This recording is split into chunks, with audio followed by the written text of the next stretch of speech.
Nearly 50,000 Brits packed up and moved to Australia on working holiday visas in 2024 alone. Let that sink in for a second. And right now, over 1.1 million people who were born in the UK are now living in Australia. That's not a gap year, that's migration. As someone who grew up in Britain my entire life, I never saw myself as the type of person to move to Australia. I just had a low-level itch about something not feeling quite right. The constant grey skies, the struggle to find a job that, would pay a livable salary, even the quiet negativity that you receive when you tell people you've got big goals. The subtle feeling of don't get ahead of yourself, mate. I genuinely just thought it was me. I thought maybe I was just being ungrateful, until I looked at the statistics and realised that there are so many more people just like me. And not just Brits, but people from all over the world are flocking to Australia because it's an incredible place to live. And so in this video today, I'm breaking down the hidden reasons why Brits are moving to Australia in record numbers. And no, it's not just the cliche things like the beaches and sunshine, it goes a lot deeper than that. And hey mate, welcome back. If you're new here,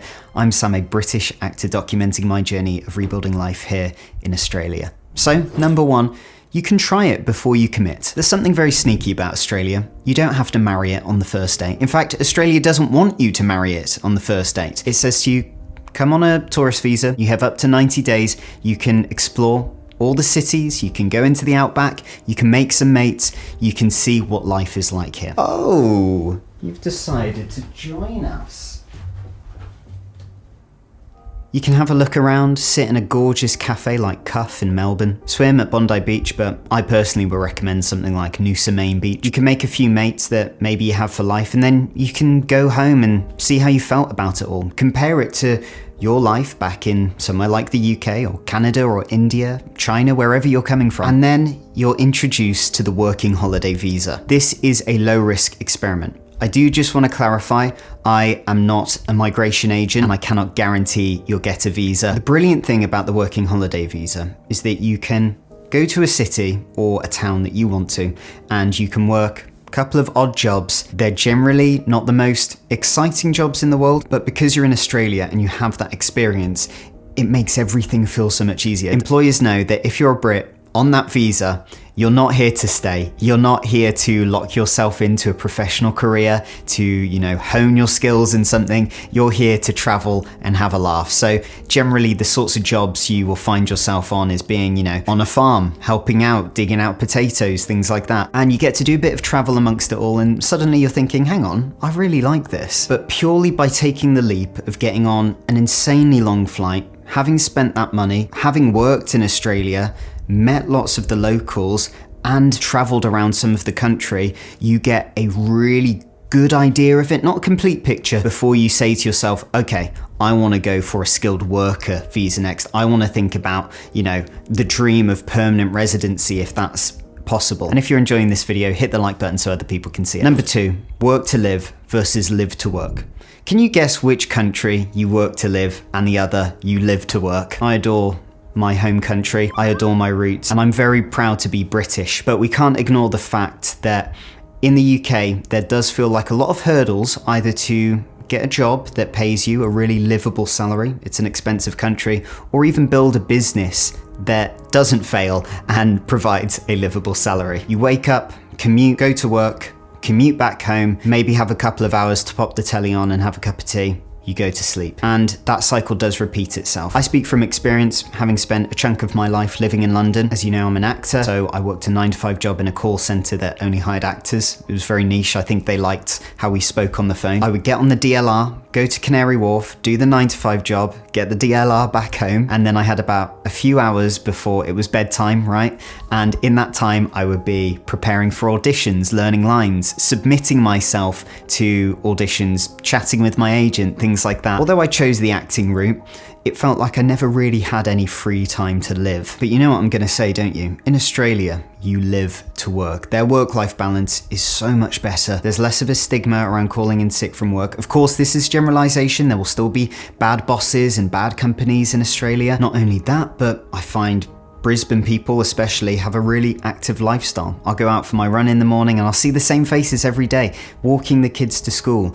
they're on their bikes, they're walking their dogs, some of them are having picnics in the evenings. And lifestyle-wise, although Australia's property prices right now are insane, I'm especially looking at you, Sydney. If you avoid the obvious hotspots, you can often get more bang for your buck. But in London, we had a shoebox of a one-bedroom flat. It really was tiny. We had a consistent black mold problem. We couldn't afford to put the heating on. But here in Brisbane, with a similar rental price, we can afford a townhouse with a garage and a back garden. It's much bigger. It is much cheaper to rent here, in my experience, if you want a bigger place. Having that space really does change your brain, and so does sunlight. Because number 3, the weather isn't just a cliche. Look, I know I said I wasn't going to talk about cliches, but just give me 1 second to appreciate the glorious sunshine here. I know every Brit bangs on about it. As soon as we get 5 minutes of the stuff back in the UK, everyone's barbecues are out, we're going down to Tesco's to buy Pims, men are whacking their tops off for absolutely no reason. But until you've done British weather with a winter that feels like it lasts 6 months, not even joking, it's quite depressing, I'm not going to lie. And your mood drops, although this is down to the person.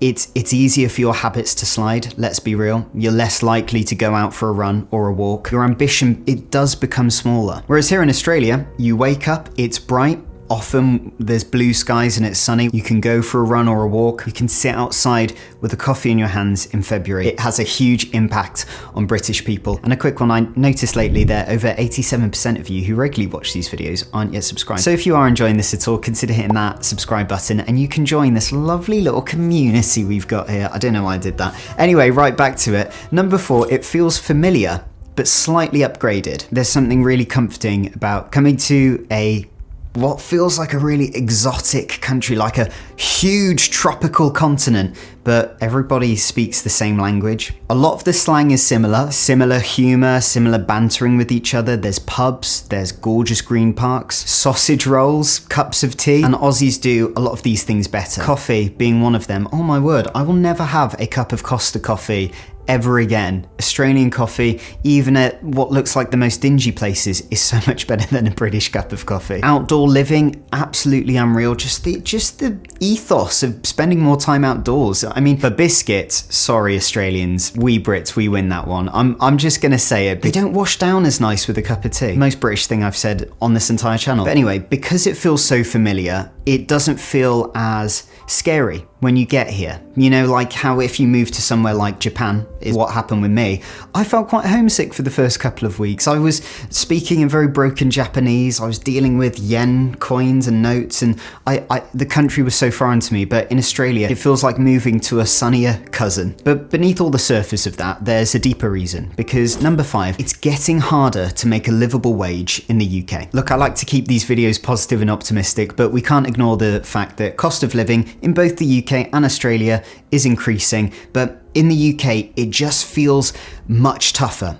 In Australia, it feels like something you can take on the chin a little bit more, at least with my personal experience, of course. But in the UK, it feels like you're sludging through treacle and it's slowly turning into cement. Weird analogy. When I graduated, I joined that call centre for actors in Canary Wharf, like I mentioned earlier. I was making £9 an hour. We had a commission that if we sold any of these boxes of food for a very prominent company, I won't say who, we would make £1 in commission. And bear in mind, the average person, because we're actors, not salespeople, would make about 2 or 3 sales a day. And what I was finding is that all of that money was going straight towards my extortionate London rent, even though I was sharing a flat with 4 other people. And so when I started to look at proper jobs, you know, on a website like Indeed, I discovered that the most I was able to make, even though I have a bachelor's degree from a pretty big university in the UK, was £15 an hour. And I was married at this point to Maddie, and we were just thinking, how are we ever going to raise a family, even with both of us making £15 an hour, when 60-70% of that is going towards rent and bills? And because of this, we had no disposable income in the UK. We couldn't really afford a holiday unless we took it out of savings. It didn't really feel like there was much breathing room to live. And when you start feeling like that, you start finding ways to cope with it. And before I met my beautiful wife, Maddie, I did turn to alcohol, and it was really bad. So don't do that. I was really miserable. The rise of the British entrepreneurial mindset. British entrepreneurial mindset? There's no such thing, is there? Well, that's what I thought. Brits are becoming more entrepreneurial, especially the younger generation. Social media is exposing us more to people creating businesses and going out there and achieving their goals. People are documenting this. This is why I actually think social media can be a really healthy way to communicate with each other. We can encourage each other instead of, posting brain rot where you just doom scroll. There's other people moving countries and documenting the process, showing it's possible. At about 11 years old, I was printing off flyers for Sam's car wash business and putting them on the neighbors' cars.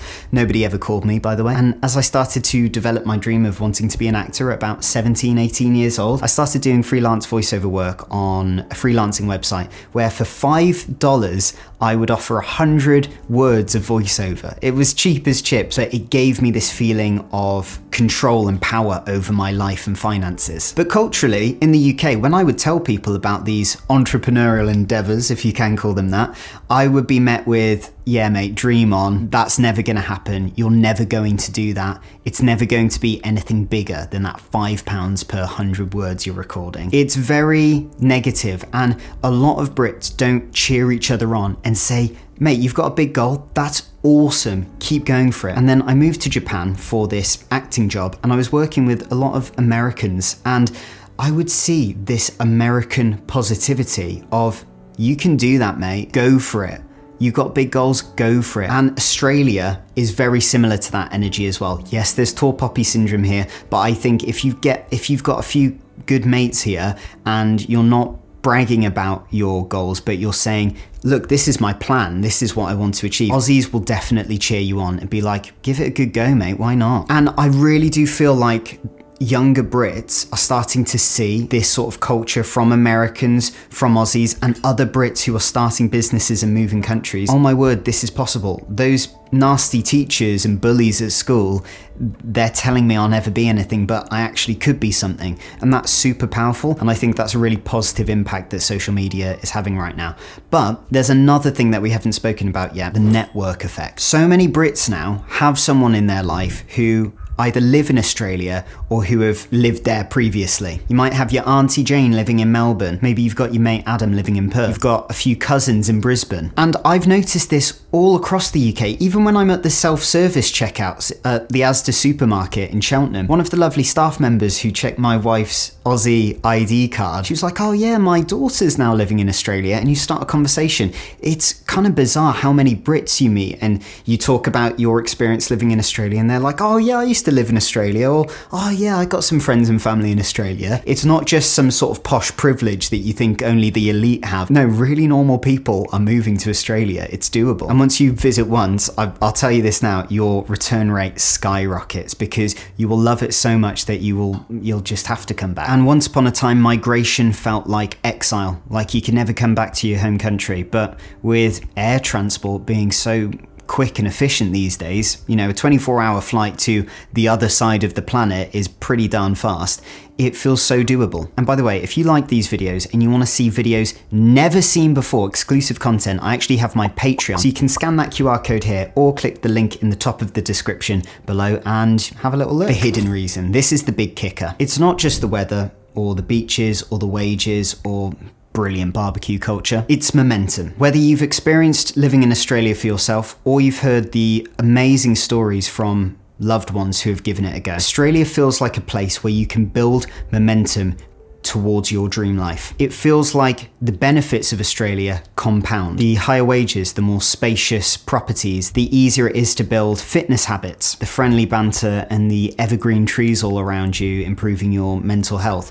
It all stacks on top of each other. And when enough people start choosing their own personal growth instead of just surviving, that builds a huge momentum and other people start noticing. So much so that we can almost predict that the numbers of Brits who are applying for working holiday visas and other types of more permanent visas in Australia is only going to increase. That's what I think is really happening. Of course, I could be wrong. I've been wrong before. But if you want to keep the adventure going, go watch this video here, all about how Australia might be the best move you'll ever make. So click that. I'll see you over there. Don't forget to subscribe and then you can join the community, and I'll see you in the next one. Bye.